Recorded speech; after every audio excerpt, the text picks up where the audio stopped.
Hello all, welcome to my channel Lahari vlogs. ఈ vlog ఈ year శివరాత్రిని as a ఫ్యామిలీగా మేము ఎలా సెలబ్రేట్ చేసుకున్నామని చూసేద్దాం. మీరు కన్నా ఛానల్కి కొత్త అయితే, నా పేరు లహరి, నేను కడప నుండి.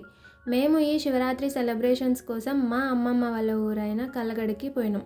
ఇదే మా అమ్మమ్మ వాళ్ళ ఇల్లు. వచ్చి రాగానే దేవుడి ఊరేగింపు తిరునాళ్ళ చూడటం కోసం వెంటనే రెడీ అయిపోయి గుడికైతే వెళ్ళిపోయాం. అమ్మమ్మ వాళ్ళ ఊరిలో జరిగే ఈ శివరాత్రి తిరునాళ్ళ చాలా ఫేమస్. చుట్టుపక్కల ఊరు నుండే కాకుండా త్రూఅవుట్ స్టేట్ నుండి కూడా భక్తులు వచ్చి ఈ తిరునాళ్ళ కోసం ఇక్కడే ఉండి తిరునాళ్ళ చూసుకొని వెళ్తూ ఉంటారు. ఇక్కడ కనిపిస్తున్న గుడి శ్రీ కామాక్షి సమేత సిద్ధేశ్వర స్వామివారి దేవస్థానం. ఇక్కడ స్వామివారు స్వయంభూగా వెలిశారు. పూర్వం సిద్ధేశ్వర స్వామిని కల్లు ఘటేశ్వర స్వామి అని కూడా పిలిచేవారు. ఈ పేరు వెనక ఒక హిస్టరీ ఉంది, అది నేను మీకు ముందు చెప్తాను. So do watch the video till the end. ఇక్కడ కనిపిస్తున్న సందడి మొత్తం శివరాత్రి రోజు రాత్రి జరిగిన స్వామివారి ఊరేగింపు. అప్పుడు స్వామివారి ఊరేగింపు ఎంతో అందంగా చూడముచ్చటగా జరిగింది. స్వామివారిని చూడటానికి 2 కళ్ళు సరిపోలేదు. అలంకారంలో చాలా బాగున్నారు. ఊరేగింపు తర్వాత మళ్ళీ మేము ఇంటికి రిటర్న్ అయిపోయాం. దారిలో వెళ్తుంటే ఈ పటాసులు వేలినాయి.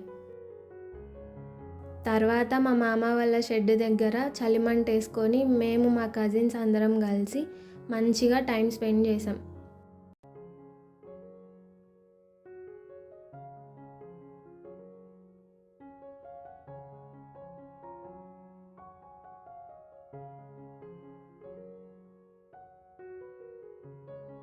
ఇక్కడ నేను మా అక్క కూతురు డ్యాన్స్ వేసాం.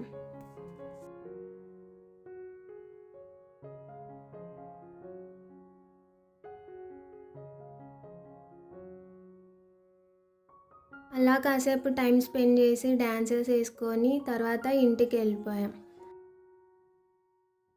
Day 2 Gurudevaragutta and Jarikona. మా అమ్మమ్మ వాళ్ళ ఊర్లో మాకున్న మెమరబుల్ ప్లేసెస్లో ఈ గురుదేవరగుట్ట కూడా ఒకటి. ఆల్ ఆఫ్ సడన్ అన్ప్లాన్డ్గా అందరం కలిసి గురుదేవరగుట్టకి వెళ్ళాలని వెళ్ళిపోయాం. ఇక్కడ ఉన్న గుర్రప్ప స్వామి మా అమ్మమ్మ వాళ్ళ ఇంటి దేవుడు. ఇక్కడ మేమంతా డైలీ లైఫ్కి చిన్న పాజ్ ఇచ్చి ఫ్యామిలీ టైంని హ్యాపీగా ఎంజాయ్ చేసాం. యాజ్ యూజువల్ నేను మా అక్క కూతుళ్ళు ముగ్గురం కలిసి ఇక్కడ డ్యాన్స్ వేసాం. మేము ముగ్గురం బాగా ఎంటర్టైన్ చేసామనుకోండి అందరినీ, అది వేరే విషయం.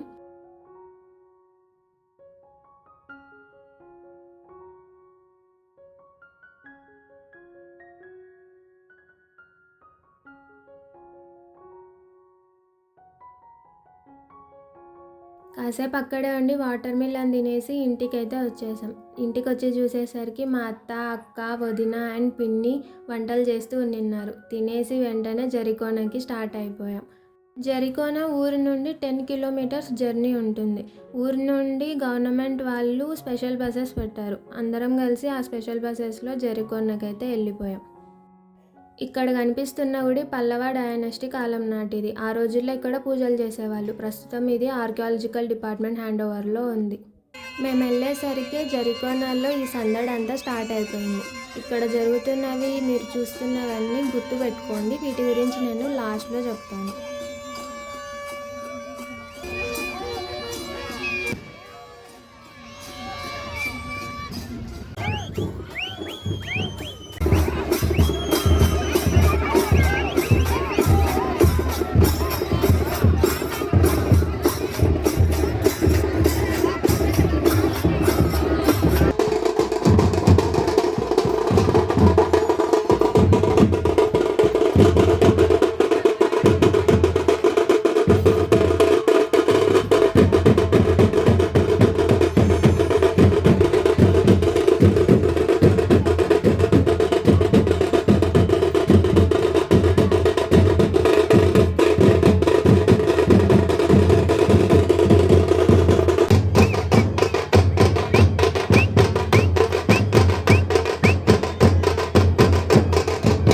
ఇక్కడ మేము మా ఫ్యామిలీ అందరం కలిసి నీళ్ళల్లో మునగడానికైతే వెళ్తున్నాం.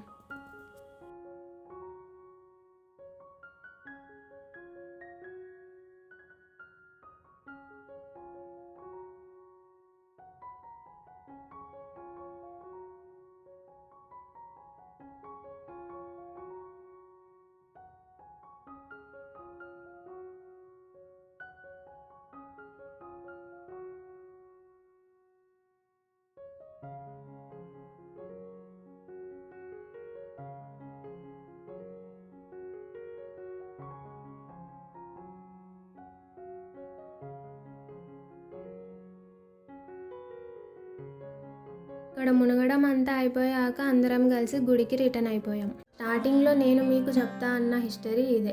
పూర్వం 15వ శతాబ్దంలో వైదవ రాజవంశానికి చెందిన ఒక రాజు ఉండేవారు. ఆయన పేరే చంద్రశేఖర వర్మ.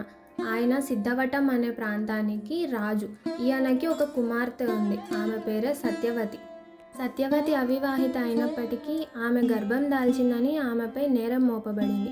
సత్యవతి తాను నిర్దోషినని చెప్పుకుంటూ శివుడిని ప్రార్థించినప్పటికీ రాజు ఆమె తలపై నాగుపామును చుట్టగా చుట్టి పచ్చి కడవలో కళ్ళు పోసి ఆమె తలపైన ఉంచి పాము కరవకూడదు, కుండ కింద పడకూడదు, 7 పొలిమేరలు దాటాలని శిక్ష విధించాడు. ఈ శిక్షని మానవులు చేయలేరని తెలిసిన సత్యవతి ఆ శిక్షను అంగీకరించి తన ప్రయాణంని మొదలుపెట్టింది. అలా 7 ఊరి పొలిమేరలను దాటిన సత్యవతి దేవలంపేట అనే గ్రామం చేరుకున్న తర్వాత కల్లుకుండలో శివుడు ఉద్భవించాడు. కల్లుకుండ నుంచి శివుడు ఉద్భవించాడు కాబట్టి ఆయనకి కల్లు ఘటేశ్వరుడు అని పేరు. అలా సత్యవతి మోసిన కుండలో పుట్టినాడు అని ఆ తర్వాత సత్యవతి దేవి 5 అడుగులలో జెరికోన చేరుకుంది అని చెప్తారు. ఆమె సద్గుణం కారణంగా అక్కడ ఉన్న కొండలు చీలి మార్గం ఇవ్వగా ఆమె సత్యవతి నదిగా మారిందని చెబుతారు. శివలింగం ప్రతిష్ఠించబడిన చోట బహుదా మరియు సత్యవతి నదుల సంగమం ఉంది. ఇక్కడ శివలింగంకి కాపలాగా కాడిమాను అంత నాగుపాము ఉందని ప్రతీతి. జెరికోన దగ్గర జరిగిన సందడినంతా గుర్తుపెట్టుకోమని చెప్పాను కదా, దాని గురించి ఇప్పుడు మాట్లాడుకుందాం. శివరాత్రి తర్వాత నెక్స్ట్ డే సత్యవతి దేవి దాటి వచ్చిన 7 ఊరు వాళ్ళు ఆనవాయితీగా ప్రతి ఊరు నుండి ప్రతి సంవత్సరం దేవరెద్దులను, ఉత్సవ గొడుగులను, పొలిమేర దేవతలైన కాటమరాజు లేదా పోతురాజులను జెరికోనకు తీసుకొని వచ్చి పూజిస్తారు. ఇక్కడ ఈ జెరికోన నీళ్ళల్లో మునిగితే skin diseases, health issues, negative energies లాంటివి ఏమున్నా పోతాయని నమ్మకం. శివుడికి కాపలాగా కాడిమానంత నాగుపాము కాపలా ఉంటుందని చెప్పాను కదా, అది ఈ పుట్టలో ఉంటుందని అందరి నమ్మకం. స్నానం అయిపోయి చేసుకొని ఇంటికి వచ్చేసాం. అదే రోజు రాత్రి మా అత్త అండ్ మా పిన్ని ఇద్దరు కలిసి మాకు ఈ జెరికోన అండ్ తిరునాళ్ళ విశిష్టత గురించి చెప్తూ ఉండిన్నారు. వాయిస్ క్లారిటీ లేకపోవడంతో నేనే దీనికి చెప్పాల్సి వచ్చింది. డే 3 ఇంట్లో వంటలు and return to home. Next day morning అందరం కలిసి వంటలు స్టార్ట్ చేసేసాం. ఇక్కడ మా పిన్ని, మా అన్న అందరూ కలిసి వంటలు చేస్తూ ఉన్నారు. తర్వాత నేను వీడియో తీయడానికి అవైలబుల్ లేకపోవడంతో నేను వీడియో తీయలేదు.